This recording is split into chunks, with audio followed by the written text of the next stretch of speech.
Shelter, Chapter 3, Part 2. I tried picturing Bat Lady blasting classic rock in this dark room. The image was simply too weird. I stopped and listened again. Nothing. Across the room, I spotted a giant fireplace. The mantel was bare except for one photograph. I began to move toward it when something made me pull up. There was a record on the turntable. I took another look. I knew this particular record well. This record, the one Bat Lady had most recently played, was called Aspect of Juno by a group called Horsepower. My parents listened to it a lot years ago when mom and dad first met. My mother was friends with Gabriel Wire and Lex Ryder, the two guys who made up Horsepower.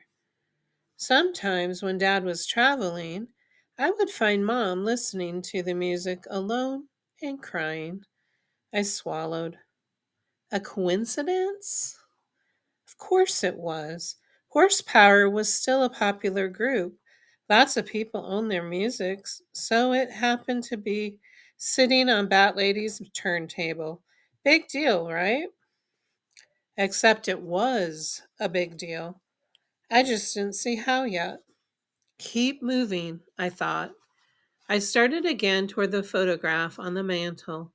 The fireplace itself was filled with soot and burnt yellow newspaper. I lifted the picture gently from the mantel, afraid it might fall apart with a mere touch of my hands. It didn't. The glass on the frame was so thick with dust that I tried to blow it clean. Ugh, dumb move. The dust flew into my eyes and up my nose. I sneezed. My eyes watered. When they stopped, I blinked my eyes open and I looked down at the photograph in my hand. Hippies. There were 5 of them in the picture, 3 women, 2 men, and they were standing girl, boy, girl, boy, girl. All of them had long hair and bell bottom jeans and love beads. The women all had flowers in their hair, and the men had scruffy facial hair. The picture was old. I would guess that had been from taken like in the 1960s, and the 5 were probably college students or around that age.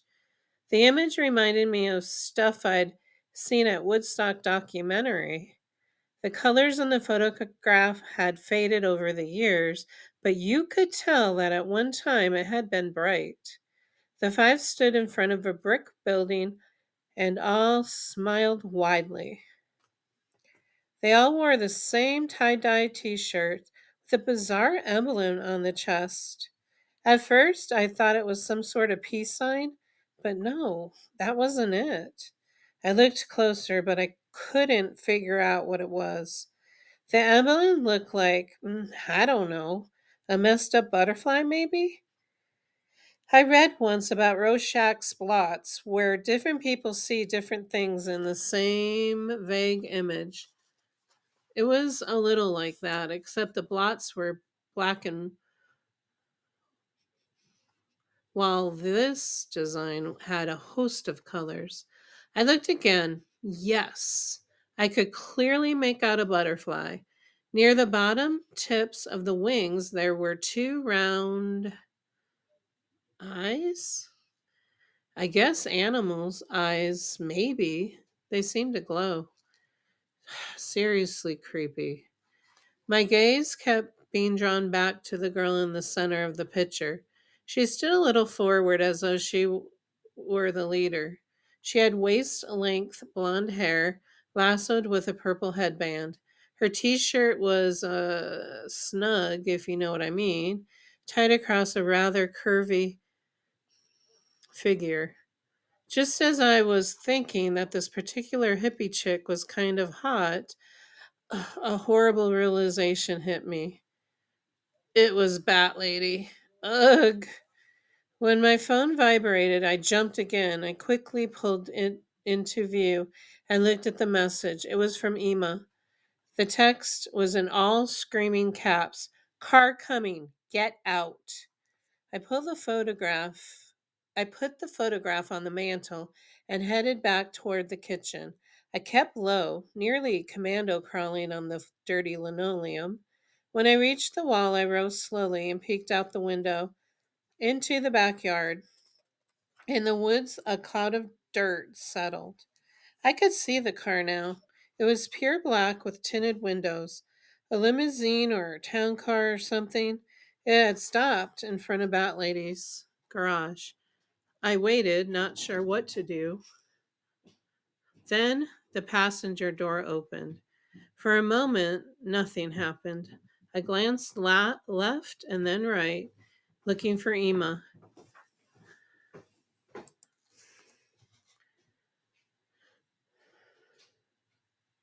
There she was, trying to hide behind a tree.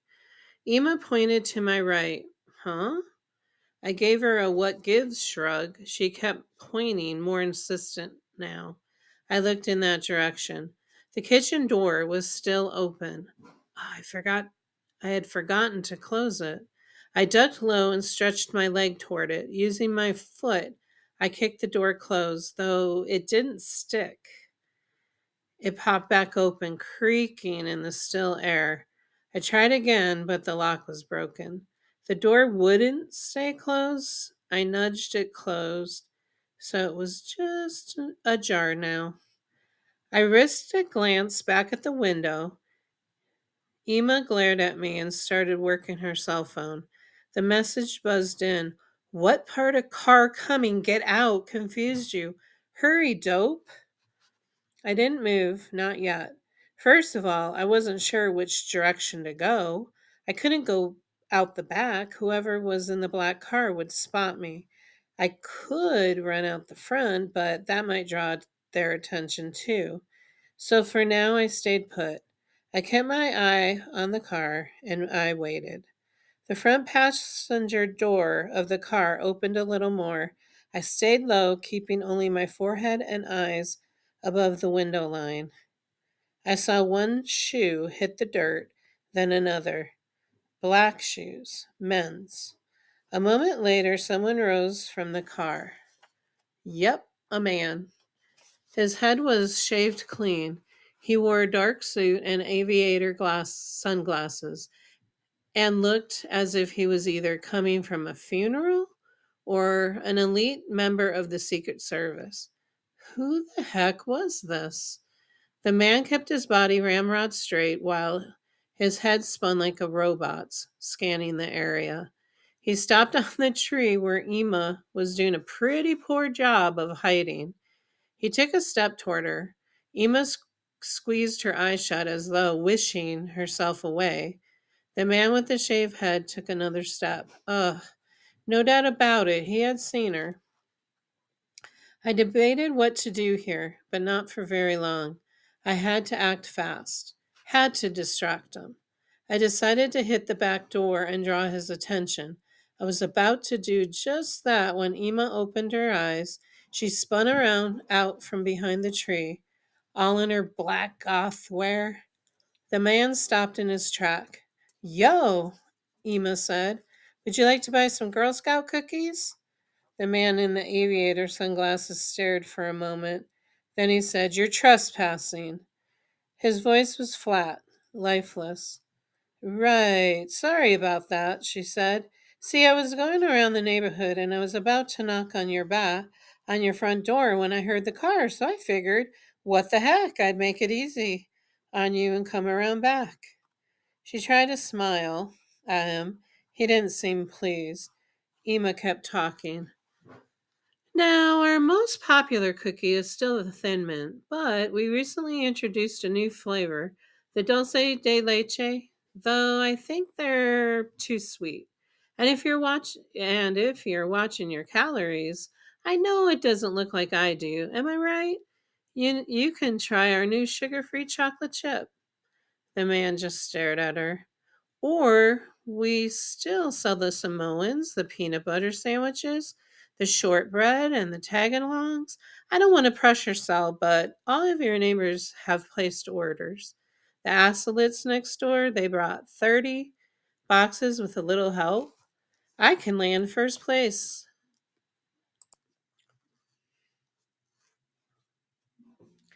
in my troop and win $100 gift certificate to the American Girl doll store. Go. I'm sorry, did you say go? There was no give in his voice. Now. Right, okay. Emma raised her hands in a mock surrender and quickly moved out of sight. I fell back for a second, relieved. I was also impressed with her as all get out. Talk about quick thinking. Emma was safe. Now it was my turn. I took another glance out the window. The man with the shaved head stood by the garage door. He opened it, and whoever was driving pulled the car in. The man with the shaved head kept doing that head pivot like a surveillance camera, and then suddenly he jerked to the left and zeroed in right in on me. I dropped back down to the floor and out of sight. Had he spotted me? It seems likely that the way he honed in on me like that, but with the sunglasses on, it was impossibly impossible to know. I crawled back to the other room, positioning myself on the floor so I could see the back door. I had my cell phone in my hand and I quickly texted Emma, "You okay?" 2 seconds later, Emma replied, "Yes, get out." She was right. Keeping low, I started across the kitchen floor. I passed the spiral staircase. Again, I thought about what might be up there and shuddered. Who was that creepy dude with the shaved head and dark suit? Maybe the explanation was simple, I thought. Maybe it was a relative of Bat Lady's, all dressed in black like that. Maybe it was her nephew or something. Maybe it was Bat Nephew. I was almost at the front door now. So far, no one had come in. Perfect. I stood up and took one more glance at the 60s photograph, at the weird butterfly emblem and on all their t-shirts. I looked at at the faces, trying to take a mental picture so I can review it later. My hand found the knob, and that was when the light came on behind me. I froze. The light was dim, but in this darkness, I slowly spun my head. There was a light coming from the crack beneath the basement door. Someone in the basement, someone who had just at this moment turned on the light down there. A dozen thoughts hit me all at once. The biggest was one word command: run. I had watched the horror movies, the ones where the mentally malnourished airhead goes into the house alone, sneaking around like me, and then ends up with an axe between the eyes. From the safety of my seat in the Cineplex, I scoffed at their idiocracy, and now here I was in Bat Lady's lair, and someone else was in the basement. Why had I come? It was simple, really. Bat Lady had called me by my name. She had said that my father was alive. And while I knew it couldn't be possibly be true, I was willing to risk whatever, including my personal safety, if there was a chance, just the slightest chance, that there was an inkling of truth in what she said. I missed my dad so much. The basement door glowed, and I knew the glow was my imagination or an optical illusion, based on the fact that the light coming from the basement was bright, while the rest of the house was so dark. That didn't help me calm down. I stayed still and listened. Now I can hear someone moving down there. I moved closer to the door. There were voices, 2 people, both male. My phone buzzed again. Emma, get out. Part of me wanted to stay. Part of me wanted to fling open that basement door and take my chances. But another part of me, maybe the part of me that was a million of years old, the animal part, the primordial part that was still relied on survival instincts pulled up.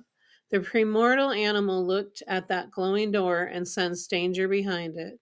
Serious danger. I moved back to the front of the house. I turned the knob, opened the door, and ran.